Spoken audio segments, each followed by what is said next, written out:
after what has been one of the most pathetic and embarrassing chapters of a Well, rapper's yeah, let's see what's career going on. that Let's see we what's have going ever on out here. seen, Drake has finally released the collab album that he has been hyping up with Party Next Door, and now while this record just came out, what is already so clear is that as this is Drake's first album release since losing everything to Kendrick Lamar in their beef, and of course following so many other problems that he has created. In terms of what Drake should be trying to prove, the stakes have never been higher, but in this time where if this album fails, Drake is more than done forever, let me put this into perspective from the fact that Kendrick Lamar told him to stop rapping as he likes Drake with the melodies, and he did just that here, so also the fact that We said it. Sadly, most musicians don't write their songs now on all auto-tuned and studio shit. Yeah, that's sadly that's exactly what it is. But that's understandable if you don't write your own lyrics to your own song. I have no beef with that. But then you can't claim yourself to be a songwriter. You can't claim to be the best songwriter or the best lyricist. You know what I mean? The best rapper. You take yourself out of the argument. You know what I'm saying? Real facts. Like, and auto-tuning, I'm not really a fan of auto-tuning. Like, as far as I see, anybody who used auto-tuning, yes, it was used way before who I'm going to say it. I know it was used back in the funk era, like with George Clinton and them guys back in the West Coast there with that kind of, we got the funk that, in that auto-tune kind of, they kind of start that thing, I think. Yeah. But all these guys using auto-tune need to definitely put down in their credits and show some homage to T-Pain. Yeah, all these guys doing auto-tune these days, you say T-Pain, they're like, oh, I never listened to T-Pain. Motherfucker, what you mean you never listened to T-Pain? T-Pain was the one who literally brought out auto-tune and made it a thing, and all y'all copied off of him. Same when Migos and them came out with everybody started copying the fucking Migos. This is why I don't have no problem with the Migos. I have no problem with T-Pain. There are certain people I have no issues with because they were the first to do it. Now everybody just copied. It's like, nah, I can't listen to y'all motherfuckers. I can listen to them because it was something new and it was their style. Now we got a whole generation of people just fuck off, man. Got time for that shit right now. And Kendrick made fun of him for abandoning his own city's music scene in pursuit of the biggest trends on Not Like Us.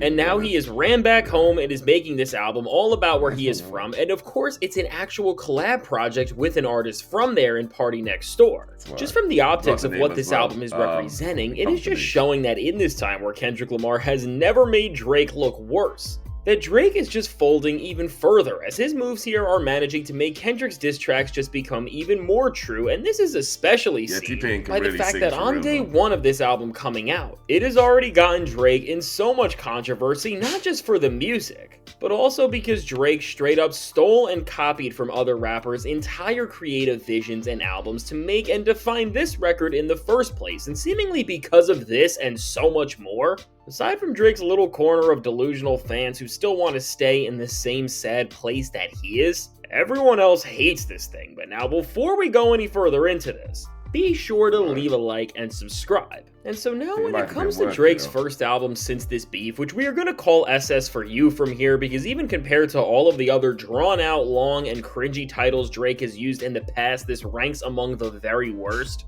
So far, this album is just creating more problems than you could possibly imagine, and for— As I said, my main thing with this album is, why try to piggyback on Party Next Door?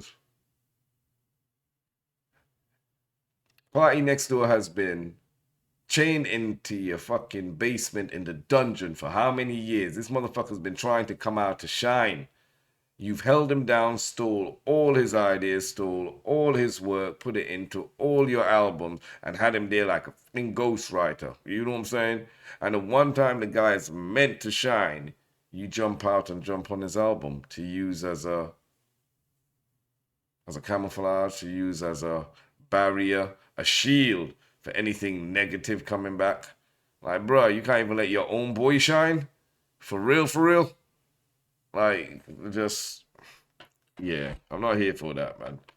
You know, sounds very selfish for my likes. For all of the most embarrassing reasons, because despite Drake in reality having so many different things and experiences he has been through in this all-time low in his career, and any half-decent artist can turn this into multiple albums and experiences worth of material and songs, the subject matter and content that Drake talks about here manages to rival an album as laughable as For All the Dogs. as his most immature. Because when the stakes have never been higher and when Drake has never been in a more pivotal position for the future of his legacy as a rapper and artist and for his career in... Yo, don't even talk about Party playing with his nose now, yeah. Bro, and you know when I heard that line, yeah, the first thing I was thinking, yeah, because Drake got him trapped in the basement.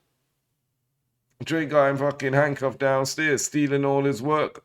Poor Party is there stressing out, playing with his nose. He's stressed, and I'm sure he's in some 360 contract where he can't even get out. But man, keep talking about check up on Drake. We need to go check on Party and everybody on well, nah, I won't say everybody on OVO because man, that was a lot of indicators on top of that picture. I saw a lot of red indicator marks on top of that picture, you know. So I ain't gonna say the whole of OVO, man. We got a lot of people need to be checked out. In terms of the industry, he has decided to switch up that mentality from taunting Kendrick Lamar and telling him to drop music over and over again. And now he's trying to tie everything together, including his biggest failures, into these immature narratives that he is trying to push throughout song after song on this album with lyrics like this. And now when it comes to the concept of a creative drought, I think what is very clear is that there is few albums out right now that can even rival this record in that category. Because really, with this album and its 21 tracks, which so many people are saying is making for one of the most tedious listens they have heard in a while. 21 tracks on this fucking album. How many tracks is Party on? I want to know that. You know some? Let's find out. Let me find out.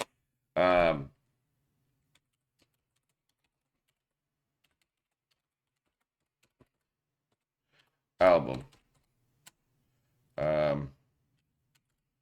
Song list. Let me find it out here. Let me see. I want to see how many songs Party Next Door is on. I'm not even joking here, bro, because y'all ain't gonna be having me like a fool.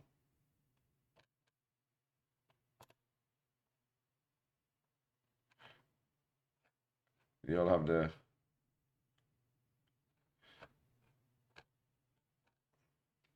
I heard half the tracks are P&D songs. Oh, is it half? If it's half, then sure, I'm here recording as well. Look, I'm doing this. I'm gonna check this out in a minute. I want to know. If somebody find out for me, let me know. I want to see how many. While because beyond the quality, which is a conversation for later, there is hardly any variety within the beat choices, flows, and voices, and of course the subject matter, because Drake does not want to face reality. And now just putting into perspective how lazy this entire album seems to be. And ultimately how this album, just from existing, is making a song like Not Like Us and everything Kendrick Lamar said seem more true. It comes down to the fact of what Drake did. Yo, man out here telling y'all, give me a hug, yeah. Give me a hug. And I think at the end he ended it with like, I'm in the strip club and got the strippers there, man. Come give me a hug, give me a hug, give me a hug. I think he actually said it like that or sang it like that. Yo, mind you, I'm a grown man. What do you mean give you a hug? Like, really? We ain't got time for the giving you a hug, you know what I'm saying? Yeah. Now I thought it was force myself as well too. I'm not even joking. I was like, yo, what's going on here? Yeah. I ain't even trying to be funny.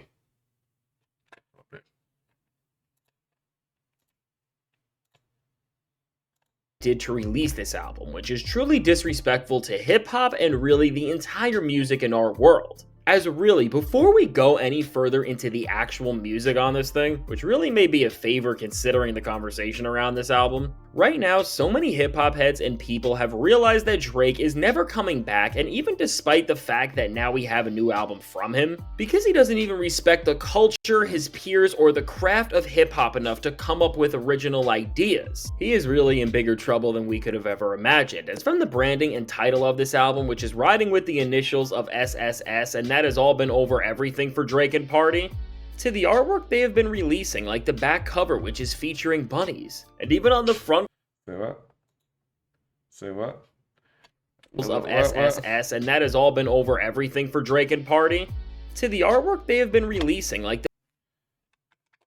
Yeah, I'm telling you, bro, his market is weird, bro. they're not weird, but who he's marketing to is just like, yo, fam, you're a grown man out here. Are you scared of women your own age? You know what I'm saying? Like, yo, fam, come on, my boy. The back cover, which is featuring bunnies. And even on the front cover of this album, which a smaller rapper is saying that OVO took from him without ever crediting him. Overall, with this new album from Drake and Party, it has been discovered that they stole the entire creative direction for this record from other artists, and specifically, with the Rabbits and the whole SSS moniker. They stole this from none other than one of the most respected MCs working today in Freddie Gibbs, as with his 2022 album Sold Souls separately. From the Rabbits, which are not just his signature trademark, but the album's mascot, to the SSS branding and title, which he made the entire slogan and concept of this record around. All in all, using these two same elements at the front of your record does not just happen by accident, and while Drake fans were trying to defend him and say that this indeed was the case, because in their eyes, and again, these people are not hip-hop fans, they are Drake fans. They are so superficial that they think Freddie is irrelevant and insignificant, and that because Drake is so big, you would have never even heard of the guy. The best part about this all is that after all of the questions around what actually happened here, we got a confirmed story about a time that didn't just confirm that Drake knows who Freddie Gibbs is, as we saw a literal picture of the two together, but we also found out that Drake was supposed to work on music with him, and not just on any record, but for this very album, which had the exact same branding as Drake and Party's record. So you're trying to tell me that he's jacked somebody else's shit for this album? In short, this is what you're trying to say, that he's done another swagger jacker move and jacked somebody's concept, idea, creation, thought process for their album, and this is what they've come out with this album here, yeah. We got another situation again. We're going to have to check the receipts, because before we jump out the window, got to make sure this is facts. But no, if this is Freddie Gibbs' whole persona, and you copying it here, it's kind of like, yo, fam. That just dropped. And seemingly Drake was well informed on what the concept and presentation of this thing was gonna be. And so now, solidifying the fact that Drake has now pretty much straight up copied what Freddie did here, and really making this story even crazier, is that Drake also was supposed to and agreed to be on a song for Freddie's project back then, and while Freddie sent him a record that was produced by Pharrell, and keep in mind this was before we knew that Drake was extending his beef with Pusha T to him, as nobody has ever said anything bad about Pharrell because he's one of the nicest guys in the music industry. And then of course Drake never did the song. When we look at this in its entirety with all of this, from the fact that Freddie has been mad that Drake stood him up, to now the fact that he knows that Drake made a conscious decision to make something so similar to his work. I mean, before we even get to the actual music here, it's no surprise why Drake did nothing to win anyone back with this record, and why it's already getting so much backlash, because it's overall trying to stand up and create an aesthetic with another artist's vision. And I mean, if you wanted to try and give Drake the benefit of the doubt here even, as Drake is known for reaching into pockets of hip-hop and stealing other artists' sauce and then fronting it as their own to his fans, and especially he loves doing this with artists who are smaller than him, because with For All the Dogs and then Scary Hours 3, this is exactly what he did with all the Conductor Williams and Alchemist drumless production, as again, he just stole. And I wish I could say I ain't never met Drake fans, but oh my god, they leave comments below my stuff, and I'm like, you got a few crazy ones out there ready to jump out the window for him, but you know, all the fans kind of have the same traits, same things in common. Even when you see them, you're like, okay, I understand. Have you ever had barbecue chicken? Have you been to a cookout? No. You ever had mac and cheese? No, not the average potato salad. No.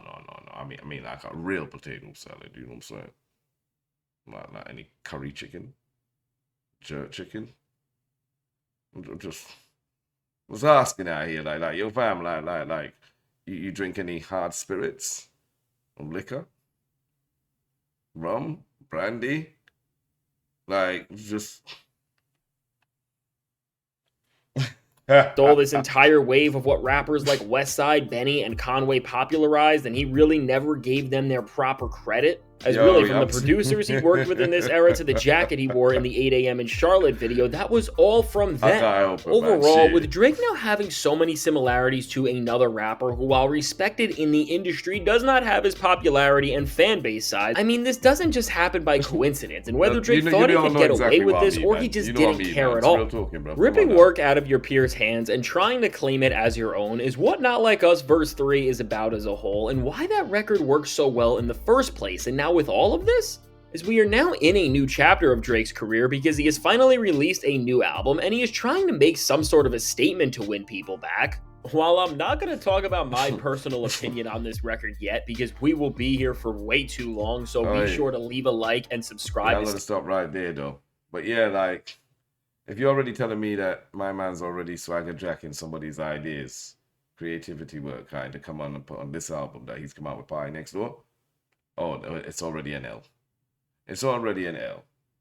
It's using Party Next Door's album to come out and settle what he may think is unfinished business with Kendrick Lamar and all the Kendrick fans and people who are backing Kendrick in the beef. He's dumb. It makes him look even more sad. And the mere fact you can't even come out with an album on your own, unless it's because of maybe, I don't know, contract. But he should have no contract issues right now. He's trying to negotiate a new contract, so he's on his own, innit? Yeah. I don't know what he's doing, but he needs to go wake up and just realize, it's just not working. It's not working for him right now.